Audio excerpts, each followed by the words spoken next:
Let's begin our story in the Wu Kingdom, a beautiful and tranquil land that can be seen from above. However, inside the palace, there is an unfortunate event. An irritable woman angrily preaches to Crown Prince Wu Yu. As a consequence of his immoral and rebellious action, the reputation of the Wu Kingdom will be ruined just because of his wrongdoings. The Crown Prince's action would indeed enrage the Emperor if he were still alive. As the woman continued talking, the Crown Prince of Wu Kingdom, Wu Yu, who is shirtless, is holding his head because of a headache and thinks that he is just dreaming. He remembered that he would be enthroned by tomorrow but fell asleep. When he opened his eyes, he saw a woman wearing a seductive pink skinny dress with tears in her eyes, which seemed confused by what was happening around her. This woman was Consort Ming, who was one of his father's favorite concubines. Wu Yu was shocked and seemed confused as to why one of his father's favorite consorts had appeared the day before his enthronement. His deep thought was interrupted when suddenly water splashed on him. With two men behind her who seemed to have mockery in their eyes, Harem Master Consort Zai angrily asked Wu Yu if he was already awake. Wu Yu realized that he was not dreaming and was not in his room. Because this room has a colorful phoenix carved on the bed, this is the Hall of Harmony where the former emperor favors his concubines. In addition to that, he also noticed that there were many people inside, including princes and ministers, knowing that this room was strictly forbidden for them to enter. As he continued thinking, the Harem Master Consort Zai shoutly ordered the guard to take that adulterer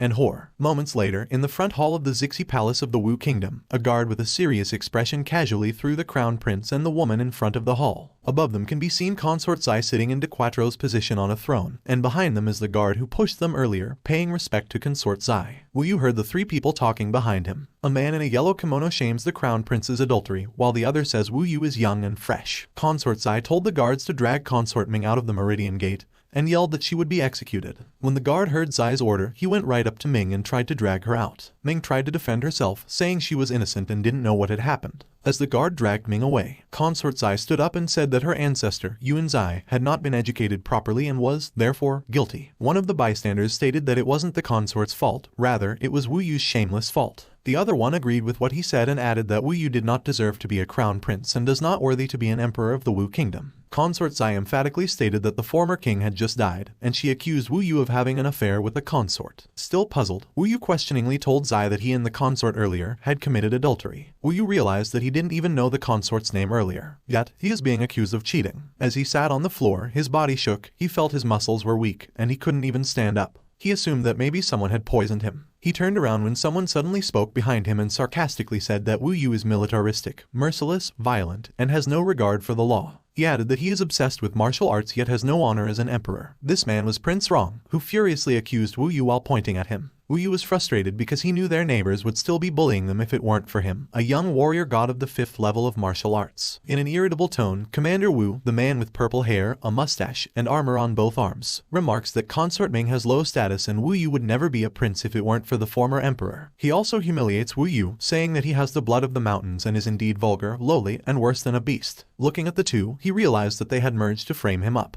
Because he whipped Prince Rong once for robbing civilian women, and in the case of Commander Wu, he sentenced him to death. All the people who are against him have set him up, but they are not capable of poisoning him, and there may be others behind the scenes. He voiced out his thoughts, but Consort Zai silenced him, warned that he had no right to argue, and ordered someone to call the immortal Hayashin. Wu Yu could not believe that the protector of the kingdom, sent from heaven to save the suffering and doesn't engage in mortal warfare, that only protects all good beings and skills demons, was also sent to the Wu Kingdom. The young ministers also couldn't believe that the respected immortal was alarmed by circumstances. And based on these young ministers who murmur, this immortal is over 100 years old, but his appearance looks like a young man. And they don't know what kind of abilities this immortal uses to keep his looks young. They couldn't believe that an immortal looked just like an average person. Their whispering was stopped when someone shouted outside the hall to lower their voices because the immortal was coming. The door opened, a shadow of a human figure could be seen, covered in smoke, and as he stepped into the hall, a man with long white hair appeared, holding a stick, and at the end of it, there was what seemed to be soft fur. It was the immortal Hayashin of the Wu Kingdom. Except for Wu Yu, who was just sitting when Hayashin arrived.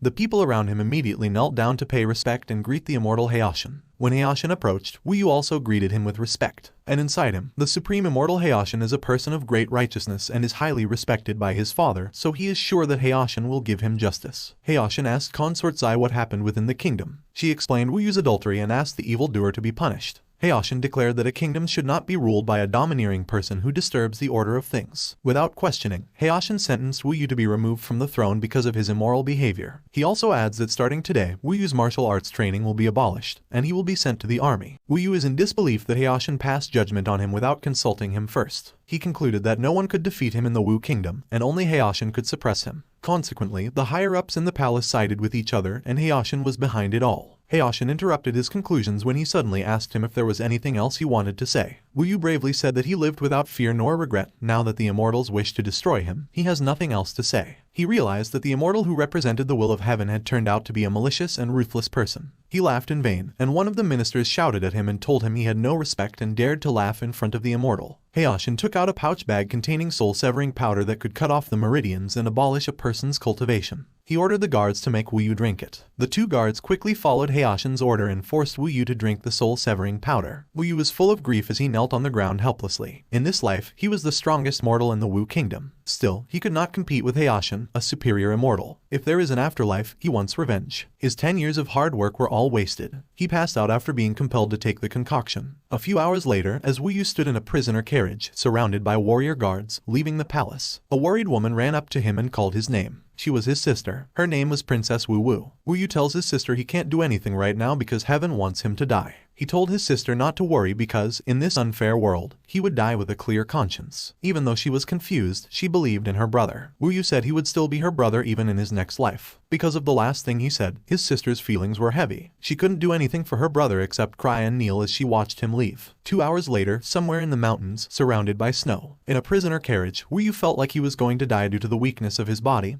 and the cold weather. As he loses consciousness, what he feels is full of hatred and anger. He swore that if he died and were reborn, he would take revenge on the immortal Hayashin and consort Zai. When he lost consciousness, the guards realized he was already dead. Consequently, they picked up his body and threw it off a cliff. When he fell to the bottom of the cliff, his gold-colored iron stick pendant clung to his body, lit up, and was absorbed by his body. His unconscious body floated, and it seemed that a circular wave sound came out from the pendant. Inside his lifeless body, a huge golden stick pillar appeared before him. He covered his ears when it released a loud noise, and a figure similar to Wukong came out. He introduced himself as the great sage of the heavenly palace and the heavenly Buddha and said, "If you have a destiny, pass my teaching against the sky and destroy the earth."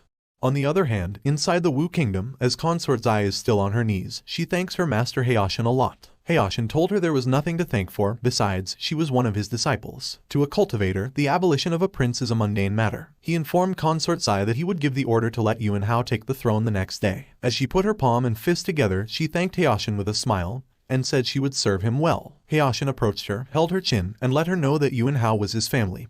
Even if he lacked the talent to be a cultivator, he couldn't let him live an ordinary life. In a worried tone, she reminded Hayashin that Wu Yu was very skillful. Although he was sent to the army, she worried Wu Yu would rise again. Hayashin assured her that Wu Yu would not survive because he ordered Wang King to intercept and eliminate him. Hence, they no longer face any danger. Consort Zai felt relieved at his words. Meanwhile, somewhere in the mountain, as Wu Yu regained consciousness, he couldn't believe he was still alive. When he got up, he noticed that the effect of the soul breaker had disappeared. He can't accept that his fifth heaven martial arts training might just be wasted, including forging flesh, grinding tendons, bone refining, internal strength, and blood transfusion. Everything he had trained for a long time was now destroyed. He is still baffled about his nightmare in the iron rod. He remembers when he was 5 years old, his mother died, and he was lonely. After that, an old man came to his window every night to tell stories. He wanted to see the old man, but when he went out, he disappeared. After a year, one night, the old man came in and threw a small rod. The old man told him to always keep the iron rod with him, because it will keep him alive for a long time. Consequently, he happily thanks the old man. Back to the present, now that the iron stick is gone, he assumes that the old man is the Kaitan Da sage in his dream. But it's not the right time to think about those matters. He needs to try to cultivate the Vajra's body of immortality first. So he sits in a lotus position and focuses on his cultivation. The first layer of the first level of the Vajra's body would be Vajra forging flesh, from the Kai out of Huagai to the cloud door, down to the middle house. After an extreme focus on cultivation, he tried his strength and destroyed a tree using his knee. After that, he went back to his cultivation. 4 days later, after cultivating Vajra forging flesh,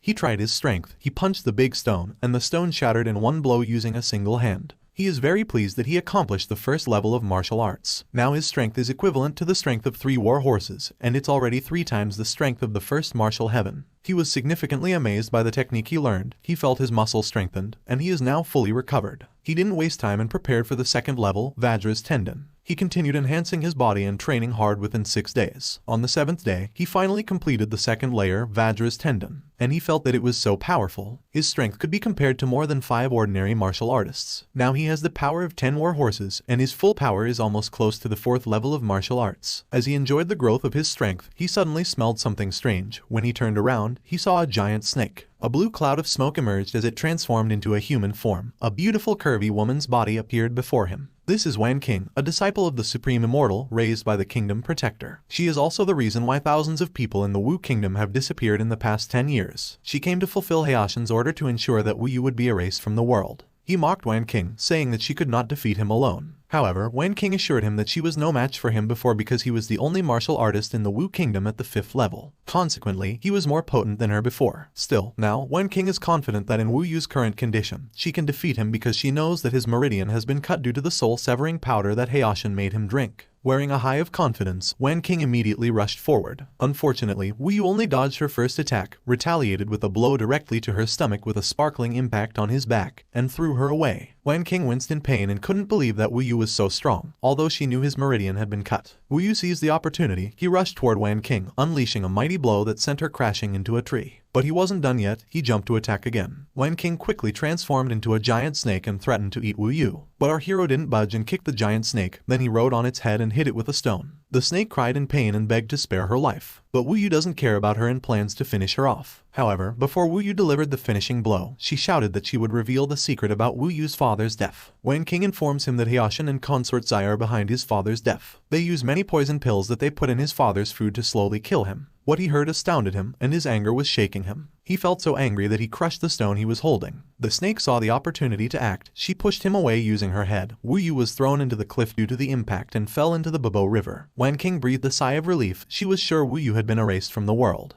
Because no mortal can survive after falling into the Bobo River at that height, she was sure his mission was over, even if she didn't carry a corpse. Sometimes later, Wu Yu woke up in a room, holding his chest, wondering where he was. An old man carrying a tray of tea noticed that he was awake. Wu Yu remembered the man who gave him the iron rod because he had the same voice as the old man, so he asked if he had seen him 10 years ago. While pouring tea into a cup, the old man informed him that he had been in the mountain for 80 years and had not come out, so it was impossible for them to have met. As the old man handed him a cup of tea, he discovered he was at the Immortal Gate. Consequently, he was surprised. The old man asked him if he had heard about Xianmen, the sect of cultivating immortals. Wu Yu informed him that only a few people know about Xianmen because immortal cultivators do not interfere in worldly affairs. Wu Yu thanked him for saving his life and introduced himself. The old man also introduced himself as Sun Wudao and informed him that he was not the one who saved Wu Yu, but rather the head teacher, and explained the head teacher arranged for him to become a handyman in that place. As he drank a cup of ginseng soup, he noticed that ginseng in Xianmen is truly exceptional. Soon after, Wudao told him to follow him. He stepped outside and was awestruck by the Tiangshan sect, a glittering floating area that looked like a fairyland on Earth. Based on Wudao, most of the Taoism in the immortal sect is related to the sword. That's why they called the floating place Tangshan Sword School. Xianmen is located in the mountain of the blue waves, dominating the land of several countries' ascetics, an amount comparable to a small country. Wudao handed Wu Yu a uniform, and while they were walking, he told about Zongmen. The strongest in the Tangshan sword sect is the head teacher, the legendary Jindan Immortal. After him are the elders, then the core disciples, and finally, the outer disciples. But there is a difference in status between the core disciples and the outer disciples. The number of outer disciples is 100 times the number of core disciples. However, most of the disciples are handymen in the mountain,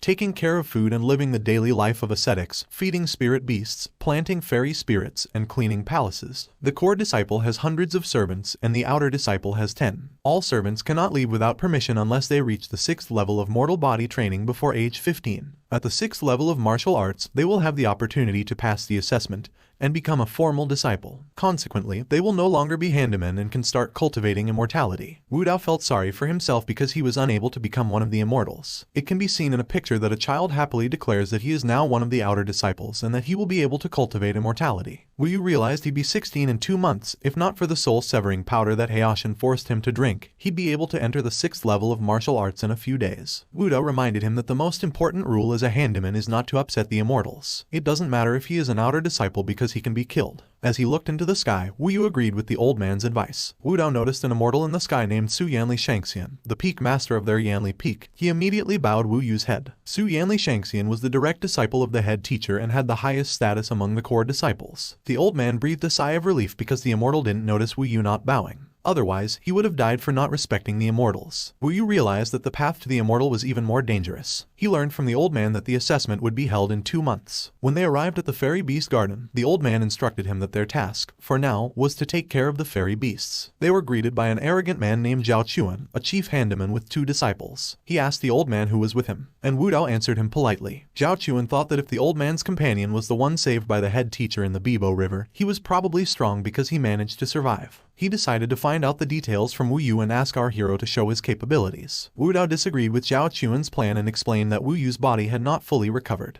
Moreover, Zhao Chuan was at the 4th level of mortal body training, and it was unfair for someone weaker than him to fight him. Consequently, Zhao Chuan was annoyed and let them be. He threatened them that their lives would be exchanged for it if they did not complete their task. He shouted that some Shanxians were visiting the place to check their cranes. He warned them they would take their dog to fill it up if an accident occurred. At the same time, in the air, 4 immortals are talking while riding their big cranes. The man said that he came to see his senior sister Su Yanli to learn the method of immortality, and he asked the pink-dressed woman if she had brought a thank you gift. The woman insulted him by saying he just wanted to bring a thank you present because he feared being criticized by Su Yanli for his recent poor training. As the cranes landed on the ground, the man just laughed at the woman's words. On the other hand, Wu Dao reminded him to bow down and not look directly at the immortals. When the immortals passed him, Wu Yu realized that if it weren't for the soul-severing powder, he would have been one of the immortals. By late afternoon, while Wu Yu was sweeping, on the other hand, an immortal Sidu Jin, who was an outer disciple, was furious when he saw that his crane was lifeless. Zhao Chuan pointed at Wu Yu and accused him of serving Sidu Jin's crane. Zhao Chuan secretly smiled strangely after accusing Wu Yu, but Wu Yu emphatically denied the accusation against him. Sidu Jin didn't even listen to Wu Yu and whipped him angrily. Wu Yu crumpled to the ground, and Sidu Jin insulted him. Wu Dao intervened. He took the blame and begged to spare Wu Yu. Still, Wu Yu knows that Zhao Chuan is targeting him, so he won't let the old man get involved. Remarkably, Wu Yu boldly said that only one was guilty and that only one should take responsibility, regardless of what happened. Sidu Jin smiled with a hint of annoyance. He hates people who are useless yet dare to show bravery. The woman even pointed out that Wu Yu should be finished off to set an example for other servants. Sidu Jin agreed with her and whipped Wu Yu with all his strength, sending him flying and destroying whatever he had collided with. After concluding that Wu Yu was no longer alive, the 2 immortals decided to leave. On the other hand, Wu Yu was still alive and bearing the injury he received from Sidu Jin's whip.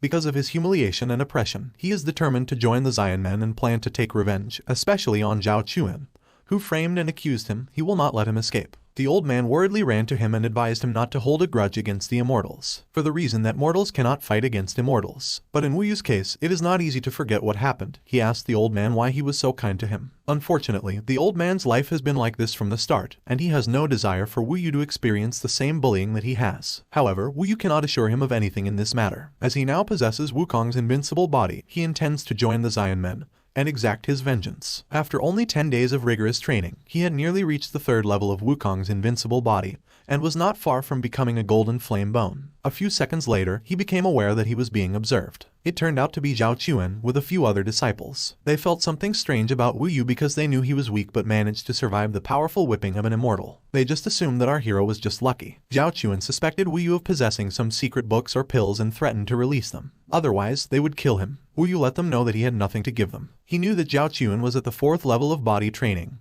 which had strength comparable to 20 horses and was twice his power. It will be challenging for him if they fight each other now. A disciple mockingly stated that they would finish Wu Yu for being stubborn and requested permission from Zhao Chuan to crush our hero's face so that he would never be able to speak properly again. He dashed forward, gathered a whirlwind in his fist, and declared to his master that he would send Wu Yu to heaven in one punch. However, he remains unfazed and waits for him to approach. He dodges the punch and kicks the disciple in the stomach. The disciple vomited blood and was thrown back. Zhao Chuan can't believe in his power, so he instructs his disciple to attack simultaneously and avenge their fallen comrade. Nonetheless, Wu Yu is still undaunted. He swiftly punches the blue hair one, smacks the head of the purple hair one into the ground, punches the face of the gray hair man, blows the chest of the green hair disciple using his knee, and kicks the last one. As he watches his comrade getting defeated, he realizes that Wu Yu isn't an ordinary handyman and notices that his body moves are very professional with a solid body. Consequently, he must give his best to defeat him. On the other hand, Wu Yu is astounded by his invincible Vajra body and feels so powerful that even a simple attack cannot harm him. He provoked Zhao Chuan to fight him. Nonetheless, Zhao Chuan is confident with his sword that our hero cannot match him. However, Wu Yu is very positive. He clenches his fist and dashes forward using his flame tiger. Zhao Chuan patiently awaits his attack and informs him that he is unaware of his own strength. He dodges Wu Yu's punch, sways his sword, and lets him know that if he thinks anyone can be the boss in the Immortal Beast Garden, he is wrong because no fool can be appointed as a boss in the Immortal Beast Garden. Seeing the advantage of their master, the disciples become hyped and cheer for their master. The blue hair man encourages his master to finish Wu Yu off, and the gray hair guy suggests they must get the treasure first. Consequently, the blue hair man agrees with his companion. On the other hand, Wu Yu notices Zhao Chuan's power. He is already in the inner strength realm. His internal organs have been forged, and his breath is long, so it's not easy for Wu Yu to deal with him. On the contrary, because Wu Yu is the old man's companion,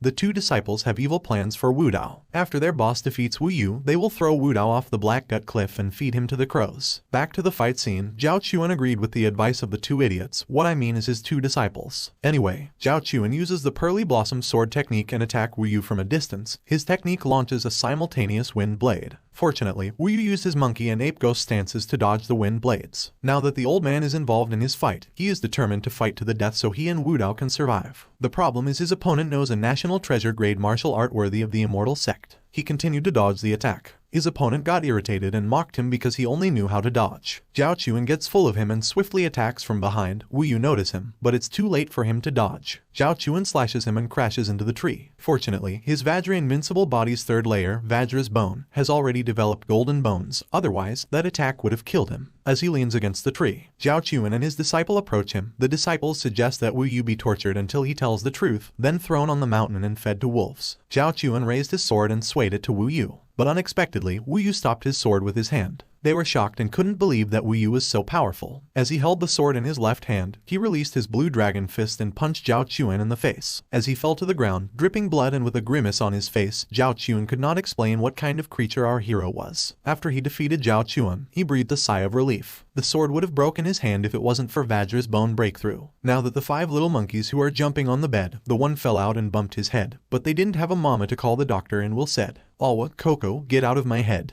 Anyway, let's get back to our story. Fear, shock, disbelief, and stuttering gripped the 4 disciples. They threatened Wu Yu that according to the rules of the Tongshan sword sect, he would be executed because he killed their master. Wu Yu reminded them of what they'd said earlier. After killing him, they'd throw Wu Dao into the Black Gut Cliff and feed him to the crows. He pointed his sword at them, and the disciple denied his accusation that he might hear them wrong. Wu Yu gets full of them and slays them using their master sword, claiming that in his life, he only killed 2 kinds of people, the most treacherous, wicked, and those with deep-seated hatred. And these bastards are feet in the requirement. As he stands, looking at his left hand, he was grateful to the great sage of Kai Tian and the Buddha of Victory for giving him a new life. He then hides Zhao Chuan's sword to use when taking the entrance exam. But unbeknownst to him, a woman behind the tree witnessed everything. It turned out to be Su Yanli. She wondered what kind of training he had done and was able to defeat Zhao Chuan. On the other hand, Wu Yu is sure that in the current recovery level of Vajra's body, most of his wounds should be healed by tomorrow morning. However, the injuries on his hands should not be seen by Wu Dao, so he does not get worried. When he arrived at the house he was staying at, he realized that Wu Dao should be asleep now. Upon entering the house, he notices a letter and reads it. He promised himself that he would complete the unfulfilled wish of the old man by entering the examination. And after that, he will not let go of those who deceived and harmed him. 2 days later, at the main peak of Babo, Tongshan Peak. In the Tongshan Immortal Palace, Su Yanli reported Wu Yu's actions, and his master asked her what he planned to do. She explained that Wu Yu was not guilty of anything but guilty of something.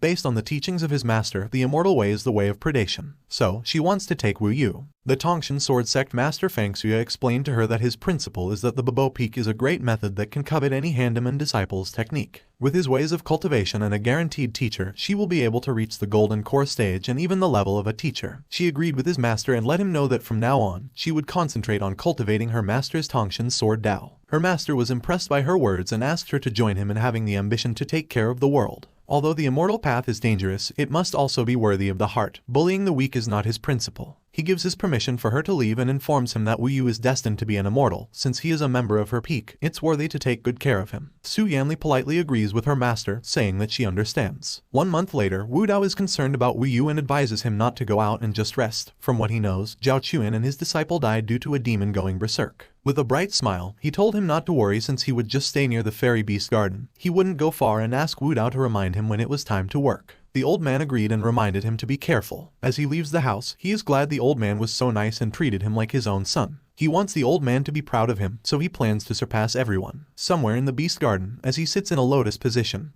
cultivating the Vajra physique 4th level, the 5 spiritual viscera. In this cultivation, he needs to separate the pure gold spirit, purple gold spirit, yellow gold spirit, white gold spirit, and the black gold spirit and fuse them into his 5 viscera. For this to be perfect, he must first tear his 5 viscera before fusing them. As he tears his 5 viscera, he feels so much pain but is determined to be immortal, so there is no space for failure. Moments later, he finally achieves the mortal body refinement realm stage 4, the 5 spiritual viscera. He didn't expect to be able to perfectly complete the 4th level of the mortal body, which had the equivalent strength of 134 horses, and it was even stronger than the typical refinement stage 6. While holding the sword, he reminded himself that this was his final day as a handyman because it was time to enter the immortal gate the next day. A few moments later, Wu Dao arrived and informed him it was time for work. Wu Yu politely responded that he understood. As they do their task, the worried old man reminds him not to go anywhere again, or he might end up like Zhao Chuan's group. Wu Yu agreed, informed the old man that the entrance exam was tomorrow, and asked if he would watch. The old man replied that he would. At the same time, in the air, while the immortals were riding their big cranes, Sidu Jin's eyes glinted as he looked down. When Wu Yu saw the coming immortals, Wu Dao advised him to hurry to hide. Still, it was too late because the immortals had already noticed him. As the immortal lands on the ground, the old man tells Wu Yu to find a way to escape. An immortal man pointed at Wu Yu, and Sidu Jin explained that when he whipped Wu Yu, he used a bit of strength yet survived, and they just assumed that Wu Yu was lucky. Sidu Jin approached the two and mocked Wu Yu for still being alive. Wu Yu thought the power gap between him and Sidu Jin was not that far, but he still decided to avoid causing trouble. Hence, he politely greeted the immortal, informed him that he struggled to stay alive, and thanked him for having mercy. Sidu Jin sighed at Wu Yu's unexpected greeting. Hua Kaian Yu, a female immortal and student disciple from the outer sect, interrupted and chided Sidu Jin for being weak, saying he couldn't even beat a slave for half a day. If it's her crane that gets hurt, she'll have no problem torturing the culprit. Sidu Jin agreed with her and explained to Wu Yu that it is not so easy to forget what happened because his crane vomited. If he eats shit, he will let him go. Wu Dao interjected, saying that since he was the one who brought Wu Yu, he should eat the shit. Wu Yu intervened to protect the old man and said to ignore them. Consequently, Sidu Jin got angry and told Wu Yu he had no right to go against his orders. Wu Yu argued that even a slave could not be insulted like this. He doesn't want to make trouble, but he's not afraid of trouble. The 3 handymen who are witnessing the scene believe that this is the end of Wu Yu. They also know that Zhao Chuan framed Wu Yu into this mess. Sidu Jin raised his whip, but before he whipped Wu Yu, he flew away and crashed into the rock. In the aftermath of the blow, he was surrounded by smoke and demanded to know who had the nerve to attack him. Just as his front became visible, Su Yanli appeared. His mouth opened wide, and he wondered why the woman was there. Su Yanli explained that this is her territory, and the 3 of them are no longer allowed to go to her territory. Sidu Jin argued that Wu Yu was just a lowly slave. However, Su Yanli dictated that Wu Yu was part of her peak, and if he needs to be punished, she should do it herself, not him. He warned Su Yanli that his 13-year-old brother Sidu Mingling had already reached the peak of the body refinement stage, and his talent was much better than hers. Hua Kaian Yu added that the Protection Sect Sovereign is ready to accept Sidu Mingling as a disciple. In the future, his status will exceed hers. With fierce eyes, she asked them if they were threatening her. The 3 immortals quickly turned around and rode their crane. Sidu Jin explained that he wouldn't dare threaten her, he just said he would leave Yanli Peak. But deep inside him, he is shaking in anger and wants to take revenge when his brother becomes the son of heaven. Wu Yu politely thanked Su Yanli and she replied that it was nothing. As the woman flew away, Wu Yu realized that Mingling, who was 13, had already reached the pinnacle of martial arts and defied heaven's laws. But Wu Yu, who is 15, is only in the 5th stage of martial arts. The old man breathed a sigh of relief because he thought he would not be able to watch the exam tomorrow and realized that the entrance exam of the Ascension Peaks was quite far away,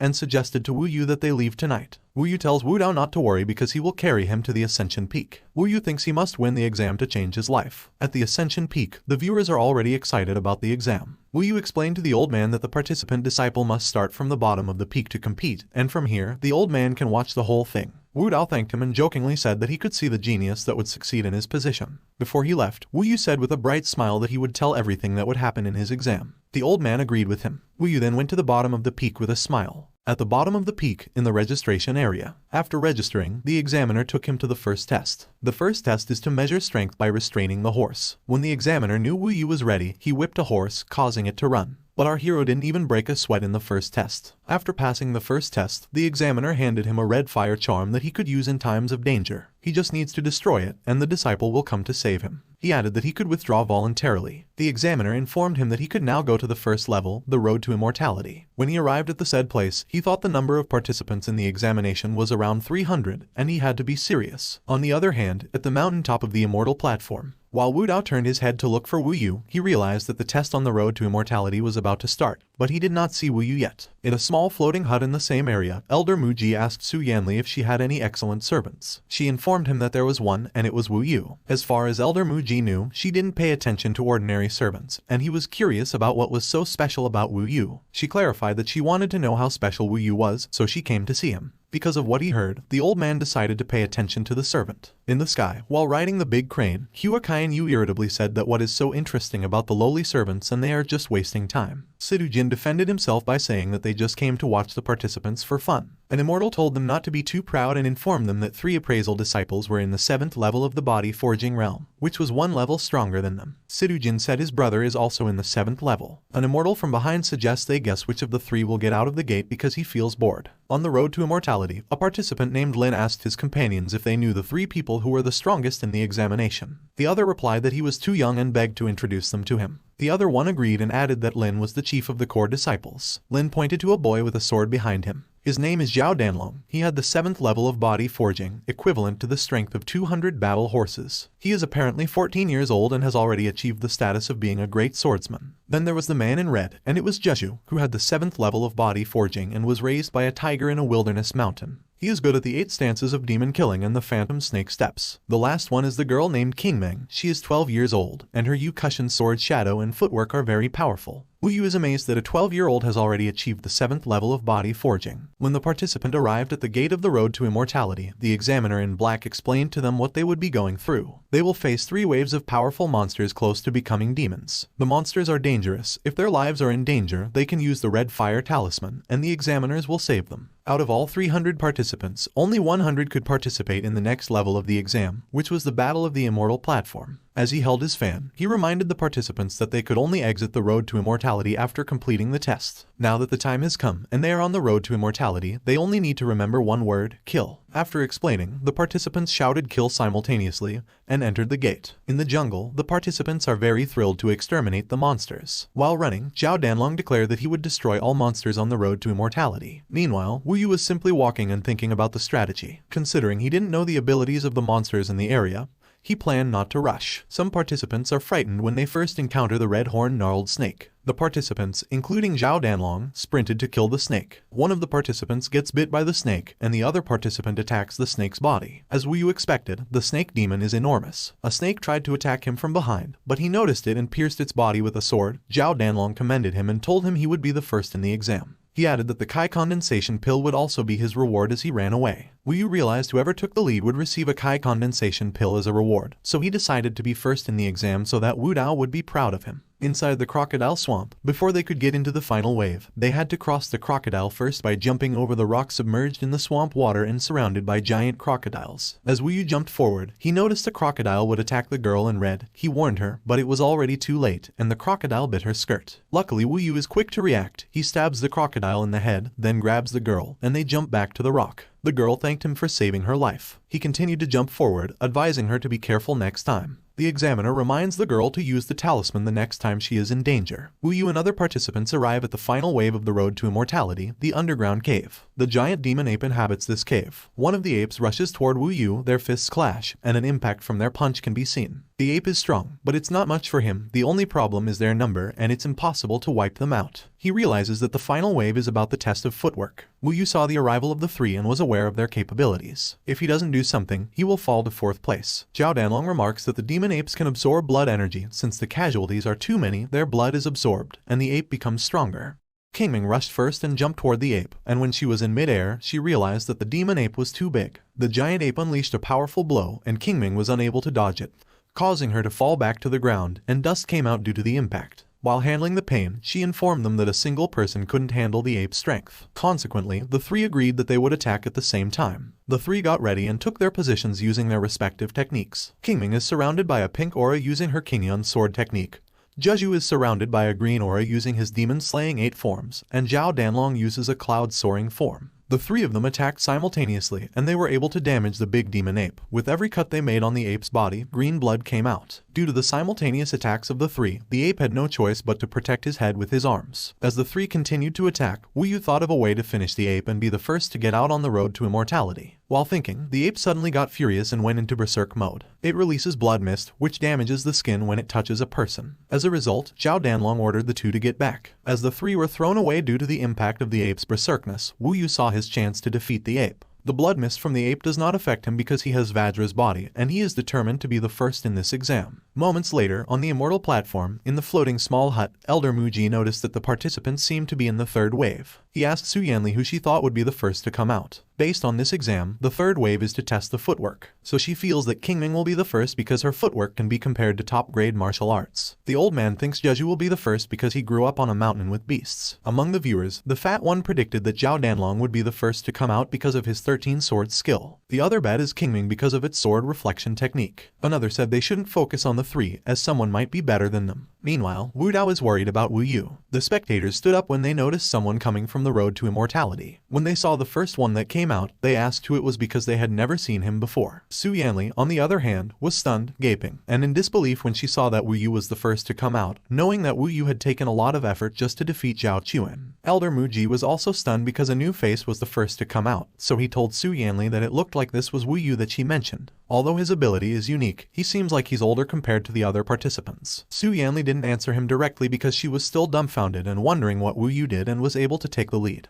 Underneath the small floating hut, Wu Dao noticed someone familiar to him was the first to come out. The fat handyman informed him that it was Wu Yu. When the old man looked closely, he realized it was really Wu Yu. He speculated he might have lost his way and unexpectedly ended up on the immortal platform stage. He foolishly asked the fat handyman what they were going to do, but the fat man reassured him that Wu Yu came from the road to immortality, so there was nothing to worry about. The old man couldn't believe what the fat handyman said because he didn't expect Wu Yu to be able to lead the exam. On the stage platform, Wu Yu happily waves to the old man and says he managed to lead the third level of the exam. The fat man and Wu Dao were pleased with Wu Yu's achievement. From the air, Hua Qianyu pointed to Wu Yu, and before she could finish what she had to say, Sidu Jin disappointedly informed her that he had seen it too. An immortal coughed before speaking, explaining that Wu Yu was weak when Sidu Jin whipped him. Still, now he has managed to lead the road to immortality. He also assumed that Wu Yu might have a strange plan. Hua Qianyu added that Wu Yu might take revenge on Sidu Jin. Sidu Jin said irritably that he thought maybe Wu Yu, a lowly handyman, was lucky to lead the exam. He added that they would continue to observe if Wu Yu was able to pass Immortal Ascension. From the floating hut, Elder Muji warmly congratulated Wu Yu for being able to take the lead in completing the Road to Immortality test. He informed them that Wu Yu's name would be engraved in the history of the Great Sword Sect. After speaking, the crowd cheered happily, while Wu Yu, who was standing, smiled as he took the first step to victory. Wu Dao, on the other hand, could not explain the overwhelming joy at what Wu Yu had achieved. A few seconds later, the three emerged from the Road to Immortality. Zhao Danlong angrily declared that Wu Yu was shameless for taking the kill that should have been his and threatened to kill him. When he turned around, he quickly blocked Zhao Danlong's attack with his sword.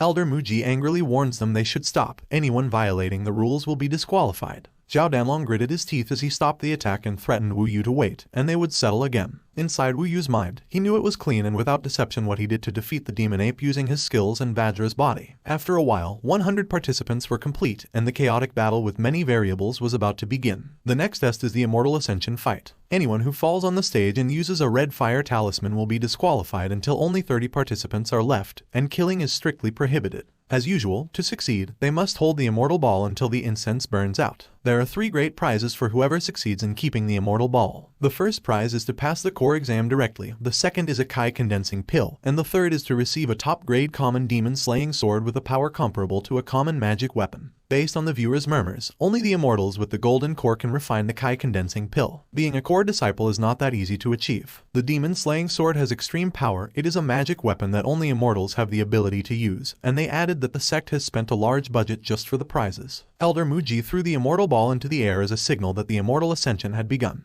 The participant prepared to catch the ball. When the ball was about to fall to Wu Yu's location, he thought that if he caught the ball, he would be surrounded and run out of energy keeping the ball with him. So he planned to avoid the ball and save energy. When he moved away from his position, the participants rushed to grab the ball and fought each other to get it. When he turned around, he noticed an angry man holding an axe, ready to attack him. The Axeman angrily stated that he had some courage to anger his lord Zhao Danlong and have shame to stay in the exam. On the other hand, the fat handyman loudly informed the other handyman that Zhao Danlong's junior brother had made a move to attack Wu Yu. A thin handyman with purple hair told them that the man who rushed at Wu Yu had 6 stages of body forging, and with his innate strength, Wu Yu would indeed be destroyed. One added that this is precisely what happens when there is a conflict with a high-profile person. Back on stage, Wu Yu uses the first form of his Eastern Sea Whale slaying sword to counterattack the Axeman. Their weapons clashed, and Wu Yu's wind-breaking technique released a blue impact. He lost his axe and can't believe a simple handyman has defeated him. Wu Yu jumped forward and kicked him. As a result, he was sent outside the arena, and the other participant caught their attention. On the other hand, in the air, Huakayan Yu reminded Sidu Jin that Wu Yu easily defeated a person with the 6th level of the body forging realm. She was afraid that Wu Yu was on the same level as them. Sidu Jin, who still doesn't accept Wu Yu's power, confidently says that Wu Yu's tactic is just a trick, and when they face each other, he will finish him off with just 2 or 3 strikes. While munching on watermelon on the platform, the chubby handyman remarked to the old man how impressive Wu Yu's strength was, which the old man happily agreed with. On the other hand, the man in green pointed to Zhao Danlong. He informed his companions that Zhao Danlong was already holding the immortal ball. The man in the middle knew that Zhao Danlong was one of the 3 strongest among the participants. Still, he wondered if Zhao Danlong would last long enough to hold the immortal ball. The other man agreed with him as he saw that Zhao Danlong was already surrounded. On the stage, Zhao Danlong easily defeats those who try to steal the immortal ball from him using his fierce sword technique. The opponents are knocked off the stage. Jeju saw the opportunity to attack Zhao Danlong. He punched him in the face, causing his body to crash into the floor and leave the ball in the air. He took the ball with a smile. As Zhao Danlong bounced away, Wu Yu, who was standing, just looked at him. When he got up, he mocked Wu Yu and stated that he was a disgusting villain who only knew how to hide. Wu Yu reminded him that he was the one who reconciled with Jeju to sneak up on him, and now he dares to accuse him. He added that this fight is not about being careless, he just focuses on winning no matter what method he uses. Turning back, he told Wu Yu that he was a coward. But in his mind, he realized that what Wu Yu said was right. With the number of participants involved, keeping the ball in hand was difficult. Meanwhile, Jeju kept guarding the ball so nobody could take it from him. He was determined to keep the ball with him to achieve his desired Kai condensation pill and the demon-suppressing sword. When he turned around, he saw Qingming approaching attack with her sword. Fortunately, he managed to dodge her attack and throw the ball in the air. At the same time, Elder Mu Ji informed Su Yanli that Qingming has a chance to win since she is very skilled and very persistent. Now that 60 participants are left, half of them have no intention of taking the ball, so there is not much pressure. Still, Su Yanli didn't agree with him because she knew Wu Yu hadn't made a move yet. The old man explained to her that Wu Yu's realm was low and his martial arts were not enough to defeat Qingming. An immortal man in the sky noticed that Su Yanli thinks highly of Wu Yu. Sidu Jin, grinding his teeth, irritably declared that what he said was nonsense and even made a bet that if Wu Yu got the immortal ball, he would eat rotting shit. While the other participants continue to compete on the stage, Qingming thinks she will compete in the immortal ball later. A while later, as the participants were still fighting for the immortal ball, Qingming told Wu Yu that she noticed he had not played yet, so she asked him if he had any plans to compete in getting the immortal ball. Wu Yu answered yes. Qingming didn't waste time and quickly went to the middle of the stage to grab the ball from the other participants. After getting the immortal ball, she challenged the participants, saying that whoever dared to steal the ball from her, she would not hesitate to knock them down. Since there are only a few remaining participants and they know how powerful Qingming is, they do not plan to steal the ball from her because they are content to be accepted as a disciple. Holding her sword, she pointed at Wu Yu and challenged him to snatch the immortal ball from her. Wu Yu did not hesitate and granted her request. The crowd is excited about the fight between the two, and the others do not see Wu Yu's potential to defeat Qingming. Using the second form of the Eastern Sea Whale slaying sword, Wu Yu quickly attacked and followed up with the sea returning great whale technique. Unfortunately, Qingming dodged his attack and was ready to attack him from behind using the sword shadow of the Yugu Mountain technique. Luckily, Wu Yu dodged it and followed up with an attack using the sea sweeping slash, but Qingming dodged it. In a breathtaking battle between the two, the immortal Wang reminds Sidu Jin to prepare to eat a lot of rotting shit. Confused, Sidu Jin asked Wang what he meant. Wang explained that he thinks Qingming will lose in the ongoing battle. Back in the ongoing battle, using Wu Yu's Eastern Sea Whale slaying sword's final form Fresh Eastern Sea technique, Qingming was able to block it. But she was thrown off the stage due to the technique's strength. Before falling off the platform, she realized that she was on the stage and would be disqualified if she fell off, so she thought that she would be disqualified. The audience couldn't believe that a lowly novice would defeat Qingming. They also thought that without the stage, they couldn't tell who would win between the two. On the platform, before she fell, Wu Yu grabbed her hand, much to the surprise of all the audience. Stepping onto the stage, Wu Yu challenged Qingming to fight again. Instead of agreeing to what he asked, Qingming threw the immortal ball at him and fully accepted her loss.